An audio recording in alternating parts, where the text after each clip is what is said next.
Ya, niki ngaji ilmu dulu, nanti bagian terakhir ijazah. Bismillahirrahmanirrahim. Ini riwayatul Bukhari. Haddatsana Abdullah bin Yusuf, haddatsana Les, haddatsana Sa'id al-Maqburi an Nabi Hurairah radhiyallahu anhu qala an-nabiy sallallahu alaihi wasallam.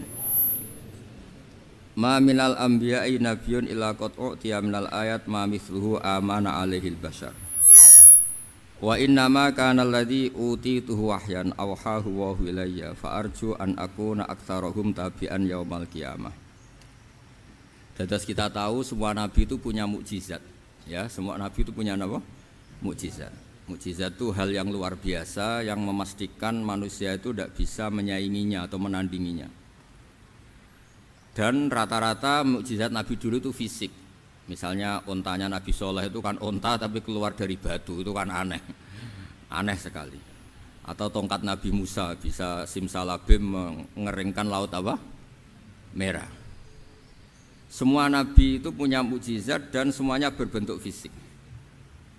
Kecuali mukjizatul Rasulullah Shallallahu Alaihi Wasallam itu berupa Al-Quran. Al-Quran itu konsep ilmiah. Terus kata Rasulullah Shallallahu Alaihi Wasallam, tapi saya karena Quran itu justru berharap pengikutku besar dan sampai hari kiamat. Sekarang kita logika ya. Andaikan kamu punya tongkatnya Nabi Musa, kalau kamu suka uang, kepikirannya dijual apa dipakai? Kalau kamu suka uang, dipakai. Kalau kamu ahli suudon itu pikirannya ndak, ini asli ndak. Karena yang melihat di Turki itu ya sebagian gitu. Kalau yang suka perdukunan itu bayangkan itu miliknya. Mungkin dipakai ngakali orang atau apa, pokoknya bayangkan itu miliknya. Kalau yang kolektor pikirannya itu nanti ini laku berapa. Tapi kalau peneliti mungkin pikirannya itu ini asli apa enggak? Bukti aslinya apa? Repot lah. Lagi pula kalau kamu punya utang terus mau apa? Istri kamu marah mau apa? Kalau pakai tongkat. Nah, beda dengan mukjizatnya Quran, itu semuanya apa? Ilmiah.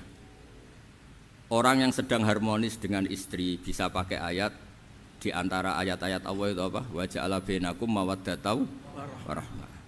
Nanti kalau ditakdir cerai, saya tidak menyarankan cerai. Kalau ditakdir cerai, itu masih dimotivasi sama Allah, wa iyyatafarraqa yughnillahu kullam min sa'ati. Jika suami istri itu cerai, jangan-jangan suaminya dapat istri lebih baik, istrinya nanti dapat suami lebih baik. Jadi yang masa lalunya dianggap prahara.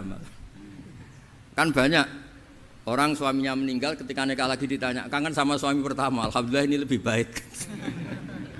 Padahal suaminya yang meninggal itu berharap istrinya ini kangen, ternyata dia sudah syukur dapat suami yang lebih baik. Jadi Quran itu menunggui kita ila yaumil qiyamah. Kita tidak bunuh diri, itu ya barokahnya Quran. Karena problem apapun kita dinasihati apa sabar, apa dinasihati sabar. Kan nggak mungkin kamu pegang tongkatnya Nabi Musa, punya masalah apa saja ngelihat tongkat, bisa apa tongkat. Tapi kalau Quran kan nasihat, solusi. Makanya Nabi berharap dengan Quran ini, saya berharap pengaruh saya, pengikut saya terbanyak ila yaumil qiyamah. Terus beliau dikomentari begini sama, ini Fathul Bari, sarahnya Bukhari. Al-muradu anna mu'jizatil anbiya inqaradat binqiradi a'sorihim falam yusyahidha illa man hadaraha. Problem mukjizat nabi-nabi dulu itu kan fisik, sehingga yang tahu kalau Nabi Soleh punya unta yang ajaib itu yang tahu ya hanya yang hadir saat itu. Yang tahu kalau tongkat Nabi Musa bertuah itu juga yang tahu hanya yang hadir saat itu. Selebihnya tahu tongkat ya di museum. Tapi kalau Quran menjadi solusi, menjadi panduan, menjadi pegangan itu ila yaumil qiyamah. Kita beri contoh ya Quran panduan yang paling gampang misalnya begini. Dulu ini cerita ya. Dulu itu ada orang kafir cerdas namanya Jubair bin Mut'im. Itu saking pinternya dia, pinter juga tokoh. Itu sebagai delegasi pembebasan Asra Badrin. Jadi tawanan-tawanan perang Badar itu mulai dulu ya ada negosiasi mau dibebaskan. Terus orang-orang kafir ini menugaskan namanya Jubair bin siapa? Mut'im. Ini ada di Bukhari. Karena ini ngaji di Jakarta, kalau orang nggak tahu hadis juga tanya ini sahih ndak gitu. Wong nggak tahu kok tanya itu, wah aneh-aneh. Padahal kalau dibodoni itu ya nggak tahu, tapi ya tetap tanya hadisnya ini sahih ndak. Ini kata kiai apa kata nabi ini ya ribet. Memangnya kata nabi kamu dengar kan ya lewat kiai. Emang. Setelah itu Jubair itu datang ke Madinah. Dengerin ya, datang ke mana? Madinah. Kemudian dengar Nabi baca Wattur pas sholat maghrib. Jubair karena Nabi dulu gak ada hotel, gak ada pondok ya. Pondoknya Nabi hanya sufah itu. Nabi baca maghrib, bukan diskusi, bukan debat, baca Wattur wa kitabi mastur firrokim mansur wal baitil ma'mur wasaqufil marfu wal bakhril masjur terus. Kemudian sampai pada titik ayat am khuliqu min ghairi syai'in. Masa manusia atau alam raya yang maujudat, yang nyata, yang wujud nyata. Kemudian asal usulnya itu ketiadaan. Ini kan hadhil alam maujud, alam ini kan nyata. Masa sesuatu yang nyata penciptanya itu tidak nyata. Jadi enggak mungkin ada faham nihilisme. Kalau faham nihilisme berarti melahirkan teori begini. Al-adamu yakhluqu maujudan, sesuatu yang tidak ada menciptakan yang itu kan akal enggak bisa nerima. Kalau sesuatu ini ada, penciptanya pasti ada. Terus akhirnya Jubair bin Mut'im itu simpuh di depan Rasulullah terus bilang, "Ya Muhammad, kada qalbi ayatir." Hampir saja hati saya terbang. Kalau riwayatnya Imam Ahmad, faka'an nama sudi akol hati saya ini hancur. Semua teori yang saya bawa untuk ngelawan kamu sekarang luluh semua, hancur semua. Yang benar adalah teori Anda bahwa Tuhan itu satu dan Tuhan itu ada sebelum semua makhluk. Coba kalau Nabi Muhammad ada Jubair bin Mut'im terus menyembunyikan tongkat dekat mihrab, terus dilihat ini apa? Paling pikirannya ini dari kayu apa? Terus yang bentuk tongkat itu tukang pemahatnya siapa? Kok kurang keren kalau di Blitar gimana ya? Kan malah panjang. Kira-kira kalau mukjizat itu dari tongkat itu malah panjang. Panjang lah pokoknya panjang. Lagi pula kamu coba kan nggak ngarah mandi, itu yang mandi kan nabinya bukan tongkatnya. Coba tongkatnya Nabi Musa dicoba anak-anak beki itu. Dipakai mukul kucing aja tidak mesti mati itu. Jadi nggak jelas mukjizat-mukjizat seperti itu nggak. Tapi kalau Quran menunggui. Sampai saking hebatnya Quran, teori rasionalitas, soal kampanye di mana-mana. Tingkat validitas, tingkat kebenaran Quran itu bahkan bisa diuji tanpa membuktikan. Tanpa apa? Membuktikan. Cukup pakai akal. Saya tidak bosan-bosan cerita ini karena ini khazanah kita. Di kitab Nailul Ma'mul itu, di kitab Usul Fiqih, saya berkali-kali cerita ini karena ini untuk menunjukkan bahwa Quran itu liqaumi ya'qilun, liqaumi yatafakkarun. Ada seorang kiai, seorang ustadz, kiai dulu itu ya memang orang soleh, alim terus jadi kiai. Kalau kiai sekarang tuh macam-macam, nganggur terus ingin jadi kiai, terus daftar gitu. Ada lowongan di yayasan masuk ingin jadi ustadz karena dengar ada gajinya. Dulu tidak ada seperti itu, tidak ada. Makanya dulu itu kalau ustadz kiai pasti soleh karena dia alim terus ingin orang lain tuh mendapat ilmunya. Kalau sekarang nggak ada yayasan sehat, guru gajinya sekian, yang nggak ingin jadi ustadz tuh daftar karena ada gaji. Apalagi ada kabar, ada gaji, ada mes, ada wah yang daftar banyak. Tapi mentalnya ada kiai sebetulnya. Ya kalau sampean tanya itu baik dah Gus, ya setengah baik. Ya maksudnya setengah baik ya ada baiknya lah, namanya profesi ngajar itu kan baik. Tapi setengah saja karena motifnya itu nyari gaji, bukan ingin mencerdaskan umatnya Rasulullah SAW. Itu Imam Amudi itu guru matematika. Saya enggak bosan-bosan cerita ini, guru matematika. Muridnya sampai takut, ini masuk surga ndak? Kiai kok enggak ngajarin istighosa atau tahlil malah ngajarin apa? Matematika. Beliau meninggal terus muridnya tanya, "Ma fa'alallahu bik?" Kira-kira gitu. Apa yang dilakukan Allah? Allah nyambut Anda gimana? Terus kata Imam Amudi, "Bagus, saya disuruh ngajar malaikat." Karena malaikat kan enggak pernah kayak anak beki gini ngaji gini. Malaikat itu enggak pernah ngaji, dia iman saja karena tahu surga, tahu neraka terus iman gitu aja. Jadi imannya malaikat itu enggak keren kita. Imannya loh ya. Loh itu yang ngendikan Nabi loh, tidak saya. Nabi pernah tanya sama sahabat, iman yang paling keren siapa? Jawabannya sahabat malaikat.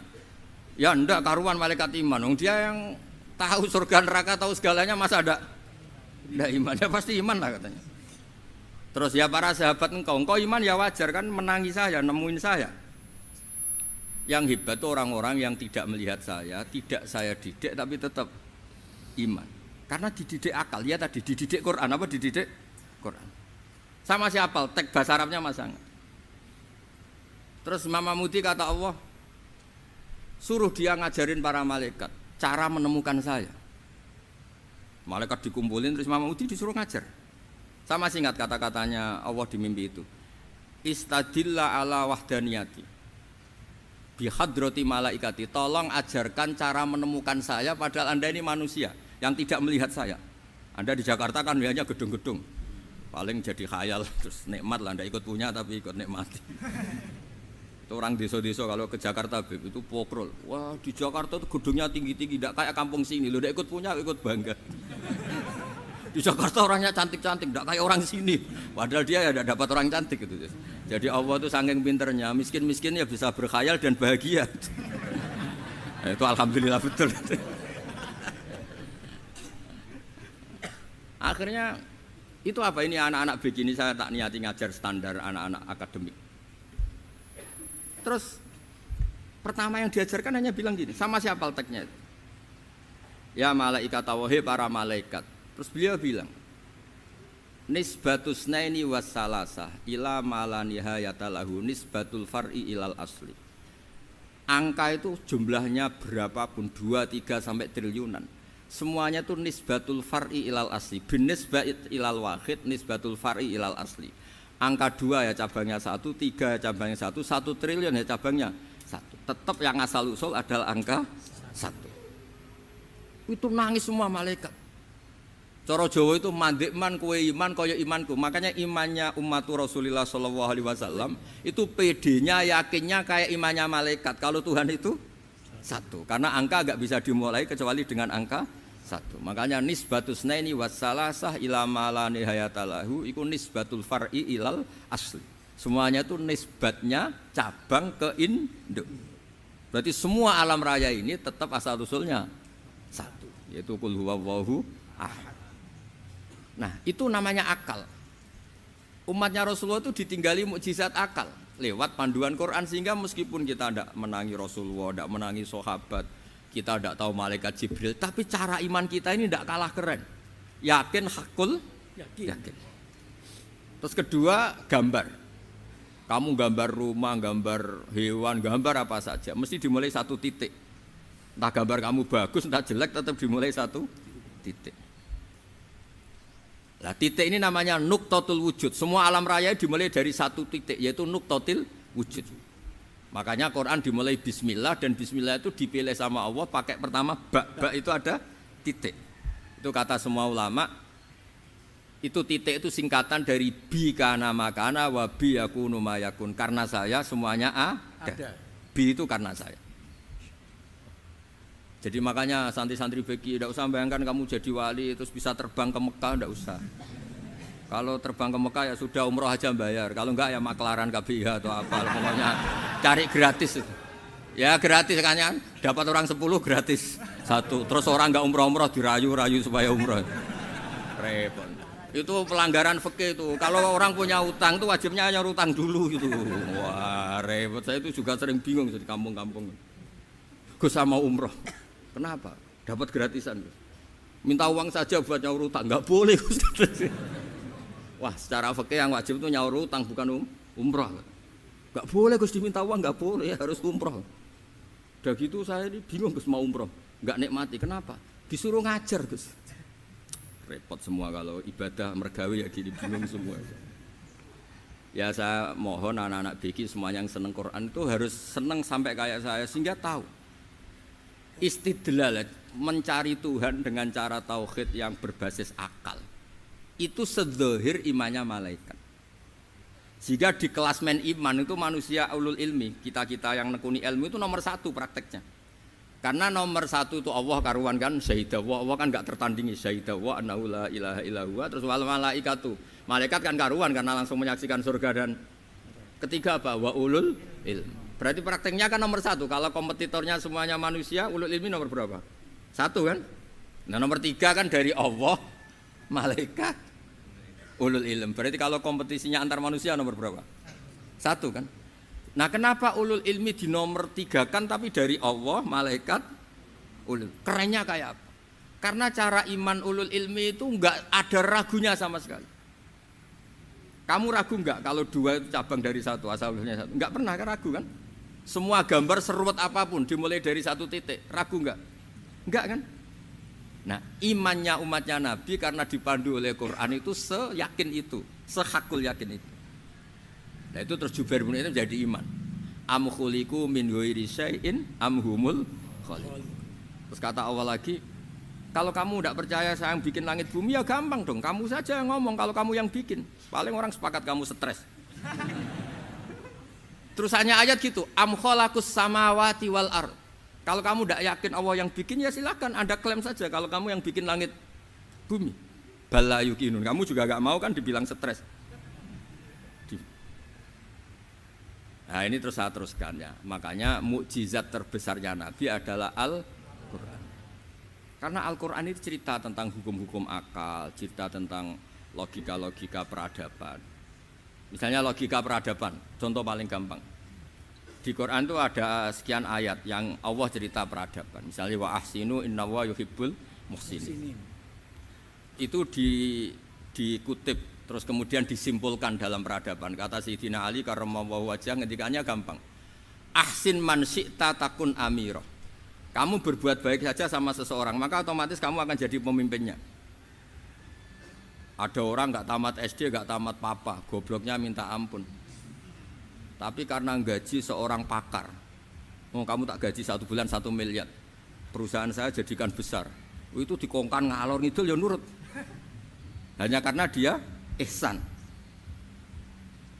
Terus wastaghni amman syi'ta takun nadhira. Saya ulang lagi. Wastaghni amman syi'ta takun nadhira. Dan kamu jangan butuh orang lain, siapapun dia, maka kamu akan setara. Misalnya ada menteri orang antri mau salim, tapi kamu tidak butuh kan tenang saja. Tapi kalau kamu butuh, habis kamu. Ya kan? Kamu tidak butuh seseorang, maka kamu posisinya akan setara. Kamu harus sopan karena punya utang jasa. Kalau nggak punya apa-apa kan setara. Ya enggak? Misalnya kamu jajar rektor atau jajar menteri, jajar apa saja. Kalau kamu tidak punya utang kan, kamu jajar menteri tidak punya utang. Sama jajar satpam tapi punya utang, takut mana?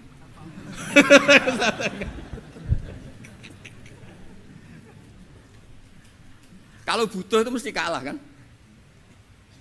Ada pejabat misalnya nggak begitu cantik sama perempuan cantik yang kamu butuh ingin dicintai, takut mak. Padahal nggak jelas orang ini pangkatnya apa, nggak jelas. Jadi dalam hukum sosial itu kata Sayyidina Ali wastaghni amman syi'ta takun nadhira. Kamu jangan butuh seseorang maka kamu akan setara. Terus yang terakhir wahtas ila man syi'ta takun asirah. Asirah pakai sin. Dan silahkan butuh seseorang maka kamu akan jadi budak dia. Ya coba misalnya Anda seorang profesor, seorang alim, seorang getop. Misalnya mencintai janda di ujung kampung sana, jalan kaki 2 kilo. Padahal itu gak tamat SD, tapi gara-gara seneng. Kacau kan? Logika kepangkatan hilang semua kan? Jadi itu hukum peradaban. Itu mewakili isi-isi sosial yang diterangkan Quran. Ya, dari paketnya 3 tadi ya. Ahsin man syi'ta takun amirah. Kamu berbuat baik sama seseorang maka kamu bisa memimpin. Wastaghni amman syi'ta takun nadhira. Kamu jangan butuh seseorang maka kamu akan setara. Mbok kamu ketemu orang terkaya di dunia. Ya ketemu orang terkaya di dunia, kamu jejer, kamu tidak butuh dia. Tenang kan bisa setara kan? Tapi kalau butuh harus sopan, ngajukan proposal, harus berakhlak karimah. Makanya sekarang Anda kok berakhlak kenapa? Ternyata mau nyalek. Biasanya ndak berakhlak kok berakhlak. Ada apa ini? Makanya guyonan di Rembang itu Beb Husain itu. Kalau ada orang mendadak sopan sama temannya curiga, kok tumben sopan, mau utang ya?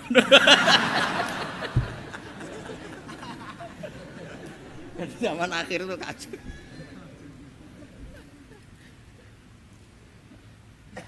Ya di semua daerah gitu ya sama Pak Rektor ya. Kalau ada teman biasanya nggak sopan kok sopan, itu temannya curiga. Ini Pak Rektor UI ikut kaji. Kok tumben sopan, ada apa ya? Karena di mana-mana orang butuh itu pasti beretika. Kamu punya teman paling berdua, kalau mau utang berakhlak gak? Atau misalnya kamu punya adik cantik terus punya teman berdua, kalau cinta adik kamu berakhlak gak? Biasanya nggak sama sekali nggak berakhlak. Gara-gara butuh menjadi berakhlak. Ya jadi hukum sosial itu ya kuncinya 3 tadi. Ahsin man syi'ta takun amira. Wastaghni amman syi'ta takun nadhira. Terus wahtas ila man syi'ta takun asira. Kalau kamu butuh seseorang pasti kamu dibikin hina. Asir itu tawanan. Nah, Quran itu bicara sosial itu lengkap. Dan itu yang nunggui kita. Kita punya tetangga yang kurang baik, ya seneng. Punya tetangga baik, ya seneng. Kata Imam Syafi'i, saya berkali-kali cerita. Kok seneng semua Imam Syafi'i? Ya bagus lah. Kalau yang seneng saya enak lah. Dijak jagongan, dijak ngopi enak. Yang enggak seneng saya, gak ngarah utang. Uang itu nak, kamu punya tetangga gak seneng kamu. Aman kan? Aman. Gak akan pinjem uang kan, pinjem mobil. Wong gak seneng kok. Makanya Imam Syafi'i itu kalau ngedikan luar Syafi'i, diceritain orang. Ya Aba Abdillah bagiannya, ya Aba Abdillah orang itu gak seneng kau, bagus lah. Loh kenapa bagus? Waman asa'a ilaika faqad atlaqaka. Orang yang gak seneng kamu maka membebaskan kamu. Gak akan pinjam uang, pinjam mobil, gak akan ganggu waktu kamu, kan gak seneng. Justru yang seneng-senengi masalah pinjam terus. Imam Syafi'i itu orang yang anggap dunia itu selesai. Ada yang cerita, ya Aba Abdillah, orang yang tadi cium tangan engkau, yang hormat engkau, di luar maki-maki engkau, ngerasain engkau, ngata-ngatain engkau. Ya bagus lah. Kok bagus gimana? Berarti saya wibawa, depan saya tidak berani. Berarti saya wibawa, di depan saya tidak berani. Oleh itu makomnya sudah kulillah sumadarhum fi khawdihim yal'abun. Sudah dunia itu selesai, sudah agak penting semua. Nah itu kalau kamu anak-anak beki ahli Quran sudah ayatnya kulillah sumadarhum fi khawdihim yal'abun. Sudah lihat Allah saja agak penting, makhluk-makhluk itu agak penting. Sudah makhluk semua agak penting, sepenting Allah. Nah kita ini ditunggoni mukjizat seperti itu. Bayangkan misalnya kita ditunggoni tongkatnya Nabi Musa. Saya ngajar di sini terus ini tongkat. Terus nanti yang tanya, Gus itu kayu apa Gus? Nanti yang kolektor tanya itu harganya berapa Gus? Ruwet apa? Terus yang ahli suudon itu asli enggak Gus? Wah. Yang ahli suudon kan mesti tanyanya gitu, itu asli enggak Gus? Repot pokoknya. Tapi kalau Quran kan jelas, kenapa? Jelas. Ya terus saya teruskan. Fala yamurru terus al murad anna mu'jizatil anbiya in qaradat binqidari aqsam satu wa mu'jizatul Quran mustamirratun ila yaumil qiyamah wa kharquhu lil adat fi uslubihi wa balaghatihi wa ikhbarihi bil mawhibat. Terus kata ini yang ngarang Fathul Bari sarahnya Imam Bukhari. Fala yamurru asrun minal aqsar illa wa yadharu fihi shay'un mimma akhbaru bi annahu sayakun yadullu ala sihhati da'wahu. Wa hadza aqwal muhtamilat wa takmiluhu fil ladzi ba'da wa qilani ya anal al makna anal mukjizat al madiyah kanat khissiyatan tusyahadu bil absar kana qati sholeh wa asa Musa. Mukjizatnya nabi-nabi dulu itu hanya penyembuh, hanya pelengkap, hanya nuruti keinginan mata. Seperti dahsyatnya apa? Laut Merah di sebelah apa dipukul sama tongkatnya Nabi siapa? Itu semuanya itu hanya memanjakan mata. Urusan mata, terus wow itu. Tapi kalau mukjizatnya Nabi Muhammad itu berdasar akal. Maksudnya berdasar akal nih dengerin ya, dengerin betul. Ketika Laut Merah terus tersibak kan, wow itu keren kan. Terus kita bilang menyimpulkan, wah kita tidak akan mampu. Itu bodoh sekali kesimpulan kita tidak akan mampu. Meskipun bikin nyamuk Anda juga tidak mampu. Loh untuk memutuskan tidak mampu saja kok sampai pertunjukan seperti itu tuh laopo, cek goblok gitu. Nah kalau kita karena umat yang pinter untuk memaksa kita nggak mampu, Allah bilang innallaha la yastahi ayadriba mathalam ma ba'ud. Kita melihat nyamuk langsung berkesimpulan tidak mampu. Saya berkali-kali cerita, nyamuk itu sudah kecil, masih punya urat. Uratnya kayak apa? Masih punya kuman, kumannya seberapa? Ya enggak? Nyamuk itu kecil, punya organ tubuh. Organ tubuhnya punya urat. Itu kalau kamu pinter, antara tongkatnya Nabi Musa menyibak Laut Merah sama nyamuk itu sama-sama berkesimpulan melahirkan satu faham bahwa kita tidak. Loh, untuk memaksa tidak mampu saja kok nunjuk pertunjukan ada onta keluar dari batu Nakotu Soleh, ada tongkat yang bisa mengeringkan Laut Merah. Cik goblok ya. Lah kita alhamdulillah tidak jenis goblok yang seperti ini. Untuk ikrar bahwa Allah itu hebat ala kulli syai'in, cukup lihat nyamuk, kagum kan? Sudah tidak usah bikin hidup. Saya berkali-kali mencontohkan. Para pemahat tak suruh bikin patung gajah itu mampu. Tak suruh bikin patung nyamuk kalau bisa. Nyari materi dari apa coba? Gampang mana bikin patung gajah sampai patung nyamuk?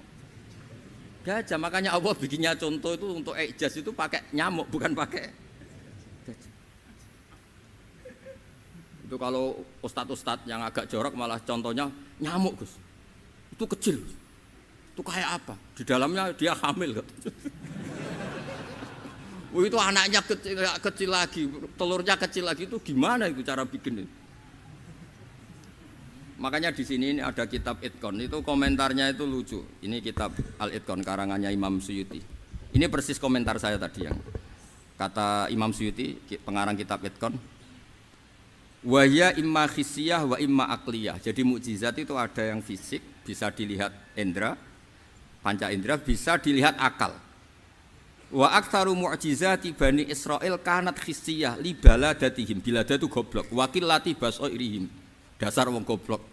Mukjizat kok ngenteni sing wow. Maksudnya dasar untuk ngakui Allah hebat saja kok nunggu hal-hal yang seperti itu gitu. Paham ya? Mergo likil lati napa aklihim. Wa aksaru mu'jizati hadil ummah aqliyatun li farati dzakaihim wa kamali afwahihim. Dan mukjizatnya umat ini semuanya berdasar akal karena sudah cerdas. Jadi andaikan kita melihat tongkatnya Nabi Musa menyibak Laut Merah dengan melihat nyamuk, kesimpulan kita sama-sama wow, sama-sama keren, sama-sama memastikan kita tidak mampu. Makanya terus Quran menerangkan kita wa ma min dabatin fil ardi wala ta'iri yatiru bi janahihi illa umamun amsalukum. Jadi keseharian kita lihat burung kok terbang. Itu sudah ayatun min ayatillah. Paham nggih? Dados niki kudu bangga ditunggoni napa Quran, nggih ditunggoni napa Quran. Wa mu'jizatul Quran tusyahadu bil basirah fayakunu mayatabi'u li ajlihi aksar. Terus li annal ladzi yusyahadu bi ainir ra'si yang qaridu bingkiradi musyahidi. Sesuatu yang tampilan dahsyatnya itu disaksikan mata, maka itu bisa habis. Era tongkat Nabi Musa seperti itu habis enggak? Bisa mengeringkan Laut Merah, habis kan? Tapi era mukjizatnya Quran ila yaumil qiyamah. Ya contoh sosial, saya kembali lagi ke sosial. Kamu punya teman awet atau punya istri awet, itu konsepnya ya wal kadhiminal ghaidh, agak gampang tersinggung. Coba kalau kamu setiap tersinggung putus, setiap tersinggung habis, kamu tidak punya teman, tidak punya istri. Sampai kita awet seperti ini, kalau kecewa ya wal kadhiminal ghaidh, ngempet. Termasuk saya ini biasanya ngaji khusus terus baca gini ya kecewa. Tapi barokahnya diwarai Quran wal kadhiminal ghaidh, ngempet Gus, ngempet. Terus kecewa sama teman, kenapa tidak putus? Karena wal afina aninna, sudah kalau kecewa maafkan. Coba kalau kita kecewa presiden demo, kecewa menteri demo, kecewa orang tua minggat, ya kalau dicari, kalau tidak kan malu. Saya itu punya teman tak tanya, kecewa Gus sama bapak itu, kenapa tidak minggat? Malu. Kenapa malu? Takut gak dicari. Itu orang tuh paling malu itu kalau keluar dari rumah nggak di. Saya punya teman lagi, saya ini takut mati Gus. Kenapa? Takut istri saya tidak nangis Gus. Itu kematian terburuk itu kalau sudah mati, tahu istrinya tidak nangis. Oh itu malu betul itu. Makanya jangan mati. Pokoknya pastikan orang sekeliling Anda nangis itu baru berani mati. Kalau tidak jangan. Ya jadi mukjizatnya Nabi itu luar biasa. Walladzi yusyahadu bi'ainil aqli bakin yusyahiduhu kullu man jaa ba'dal awali mustamirran. Sesuatu ilmiah, sesuatu agama atau apa saja yang logis itu akan abadi ila yaumil. Kayak tadi, ketika kita kecil diajari apa? Wujud, qidam, baqa, mukhalafatul hawadisi, qiyamuhu binafsihi, wahdaniyat, qudrat, iradah. Itu ila yaumil qiyamah. Karena kita pasti punya logika tadi. Masa alam raya yang maujud didahului ketiadaan. Kemudian ketiadaan ini kita rumuskan, ketiadaan inilah yang bikin alam raya. Di mana-mana nihilisme, ketiadaan ya layu asfiru say'an, namanya tiada ya tidak punya akibat apapun. Yang punya akibat apapun ya sesuatu yang wujud. Loh itu kan ila yaumil qiyamah, sampai kapanpun teori itu akan nunggui kita ila yaumil qiyamah. Tapi kalau tongkat Nabi Musa ketika kita tidak melihat kan punya alasan tidak ngandel, Musa tidak tahu. Tapi kalau kamu seperti ini, orang paling mulhid sekalipun, paling ateis sekalipun, terus ditanya, bisa enggak Anda mulai angka di luar angka 1? Tidak bisa kan? Makanya benar Imam Amudi tadi ketika diminta Allah, istadilla ala wahdaniyati bi hadrati malaikati, tolong ajarkan kenapa manusia begitu yakin kalau saya ini satu, padahal mereka tidak melihat saya. Terus beliau ngendikan apa? Nisbatus naini wassalasa ilal wahid nisbatul far'i ilal asli. Angka 2, 3 sampai enggak terbatas, semuanya dibanding angka 1 itu nisbatul far'i ilal asli. Semuanya itu cabang dari angka 1. Itu mbok siapapun enggak usah ditunggoni nabi, enggak usah ditunggoni wali. Logikanya akan seperti itu. Itu yang dimaksud apa? Walladzi yusyahadu bainil aqli bakin yusyahidu kul man ja'a badal awal mustamir. Ya ini masih ada waktu seperempat, ini ijazah. Kalau ijazah enggak boleh tanya, ijazah ini. Nah itu yang fotokopi lebih besar itu ijazah.